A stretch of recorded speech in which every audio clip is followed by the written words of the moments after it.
Hello and welcome back. Welcome back to the next video.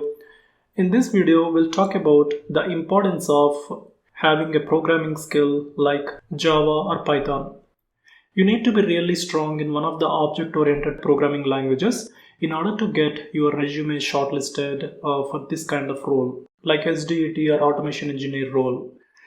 The reason is there are many folks out there who are working as manual or functional QA trying to switch their career to SDET or automation engineer role because the future is all about test automation.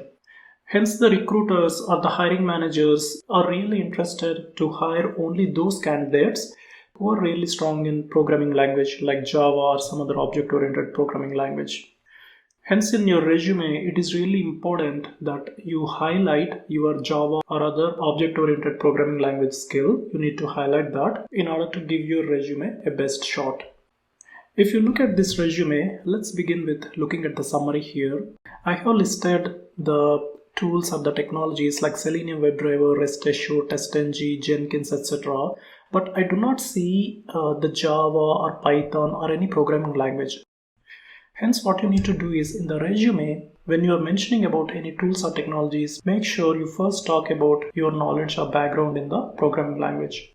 Let's say here, strong background in Java and developing frameworks using Java and other open source technologies. The reason I have mentioned frameworks here is, guys, when you're working as an automation engineer or SDET, where exactly you are going to use your Java knowledge or object-oriented programming language? It is the framework. It is during the development of test framework. It is where you are going to use all those programming language skill. When I say framework here, it doesn't necessarily mean that I have worked on this framework from scratch. It only means that I have contributed towards the development of the framework. Most of the time, frameworks evolve over a period of time because there will be many engineers working on the frameworks over a period of time like months or couple of years. The frameworks evolve over time. You don't necessarily work on the framework from scratch in order to get a hands-on on the framework. You can be contributing to the framework in multiple ways. We are going to talk about it shortly when we're going to work on the project responsibilities. So just make sure that you keep something like this, your background in Java and where you have in fact used your object-oriented programming skills. Because if we take any open source technologies like Selenium or BDD like Cucumber, although they're already frameworks, you need to be strong in programming language in order to implement those libraries or open source technologies.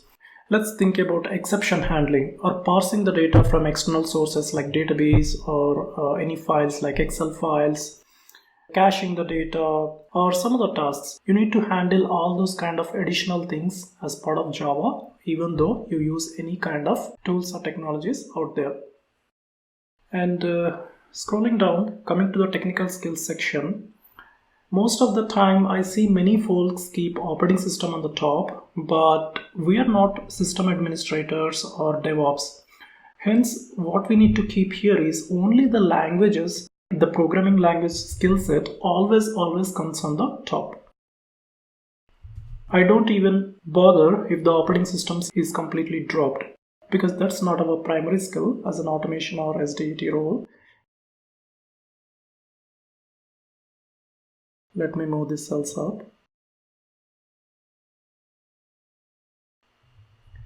If you want, you can keep the operating systems at the bottom of the skill matrix. That's it. Always make sure the object-oriented programming languages go on the top. And scrolling down further, here is the education listed. After the education, it is really nice to have any certifications or awards that you have. It is really nice to have those kind of things shown here. What I mean is keep here any certifications or awards you have received over a period of time. These certifications can be say Java SC programmer, this can be a ISTQB, basic certification, anything basically. The reason I'm talking about these certifications is it shows your interest towards learning. It doesn't necessarily mean that you should have a certification from ISTQB or from Oracle. You can have any kind of certification, some kind of online exam you wrote and you got some certificate. Try to keep it here. The reason I'm saying this is important because it only shows your enthusiasm and your interest to learn something as part of your career. Because what is important typically in a software development engineer's career is we need to constantly learn. We need to constantly learn to get up the ladder. It doesn't mind even if these are basic certifications, because most resumes or most people, real-time engineers, do not allocate time towards any extracurricular activity or certification. If you have something like this, it only shows you're really interested in spending or allocating some additional time towards learning. It really tells about yourself. Not only these technical certifications, something like best team player award from last company. In most of the companies, folks, I don't know if you have heard or not, they give like best team player award or best QA or best developer. They give this on a quarterly basis or an annual basis because to encourage the developers or QA or any other team members within the company. These kind of things are also something that add to the resume. These kind of awards may not necessarily talk about your technical ability, but if you get something like this, it tells that you get along with other team members very well, like developers or product or within the team, you get along very well. And also you are reachable, because most of the time developers and even product people, sometimes they come to the functional QA or automation engineer to know something on a high level. Because if you take developers work on a specific module. They always work on a given module. They do not really know how the system works end to end on a complete end-to-end customer path. So for those kind of information, they come to the QA often to know if something is right or not. So these kind of awards tell that you are easily reachable and helpful. That is when people get these kind of awards, because other team members vote for you. That is when you get these kind of awards. Alright guys, any professional extracurricular activity would count. Coming to the projects, I have already told that the recent project is very important, because when the interviewers are looking at your resume, they don't really have much time or interest to go through all the other projects in your resume, because everyone works in a different domain. You might be working in healthcare, you might be coming out of insurance or banking, and the current interviewer might not have the exact knowledge, so he may or may not understand completely what you have been doing in your projects. So what he or she try to do is mostly go through whatever your recent project is and throw questions on it. Even the candidates, they only remember the last project, but if you ask the candidate about a project he worked like a couple of years back, he may or may not know it. So the recent project is your best bet. So make sure you represent everything as part of your recent project and be strong in your recent project. Try to go through it, what you have put in there, and try to explain it in a better way. And even here, you need to demonstrate your skill set towards programming. As I have just discussed a couple of minutes back, as part of framework development, you do different things. You may need to parse the data from XML or YAML files or Excel files. You know that as part of data-driven testing, or in order to keep the test data, you use these external files and you need to load these data and you need to read the data from these files in order to input to the test framework in order to run the tests. So these kind of things you need to implement in Java.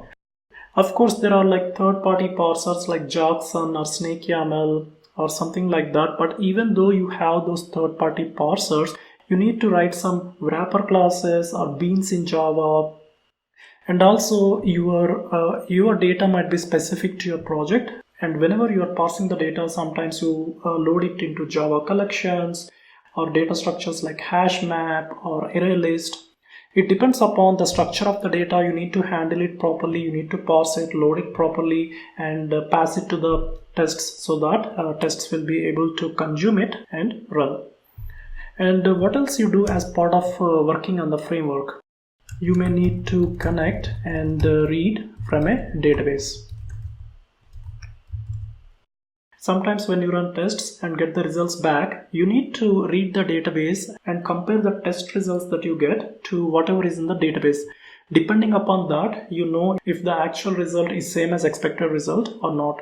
So these kind of things you may need to write the Java code, or you make use of a Java API like JDBC API, or you need to use some ORM framework in order to connect to the database. So this is where you need to have your programming skills as well. Let's take about some other examples. Sometimes you need to cache the data into hash map or other collections. Take the above example only. For instance, if you read from the database, you need to cache the data so that all the tests whichever need the data will be able to read from the cache. You don't want to read every time from the database, but you cache it in memory so that it can be used by the subsequent tests until your test suite is done. This is somewhere you work on your programming skills. And what else? Support parallel testing. Support parallel testing. You know that frameworks like TestNG already support parallel testing. But if you're really using parallel testing through TestNG or some other framework, you need to handle it properly in your testing framework. If your framework is developed using Java, you need to make sure you minimize the use of instance variables, because instance variables are not thread safe. Also think about the Selenium WebDriver object. If you're really running concurrent tests, you need to make sure the WebDriver object is synchronized, or the access to the WebDriver object is synchronized. Otherwise, there can be deadlocks or ambiguous results. You need to handle all those kind of scenarios as part of supporting the parallel testing in the testing framework. And what else? Think about exception handling. As part of running the tests, you get different kinds of errors and exceptions. There can be different error codes, there can be different error messages, etc. You need to do proper exception handling so that the tests won't break. If one of the tests fails or one of the tests gets exception, you need to handle it properly so that all the tests won't fail. You need to make sure your test suite runs as expected, even though there are like a couple of unknown exceptions or errors. All these kind of things, you need to have proper programming knowledge in order to implement these as part of your framework. When you're putting these as part of your resume, guys, you need to elaborate them. I would say implement parsing the data from XML or YAML as part of data-driven testing. Similarly, you may need to expand these ones as well, guys. But these are all examples, folks. You can even think about and add to these, and you can elaborate these kind of things. These will really help even when you go for the interview. When you say you have a framework development experience, and when the interviewer asks you to explain what exactly is your experience, if you have already gone through these like while working on the resume, you will be really strong to actually present what you have done as part of your framework knowledge or development. That is it, folks, mostly as part of this video. And you have seen that I have highlighted some of the tools and technologies so that whenever someone is looking at your resume, they need not exactly read each and every sentence, but having a quick glance, they will know whenever you highlight something, they can easily see what are all the tools and technologies you have worked with. And if they want, they can read completely about it. This kind of highlighting in bold helps to have a quick glance. Of course, you should not overuse it, meaning that you need to use it very much appropriately. And that's it, guys. And that's it as part of this video. And in the next video, we can see what else you can do as part of your resume development.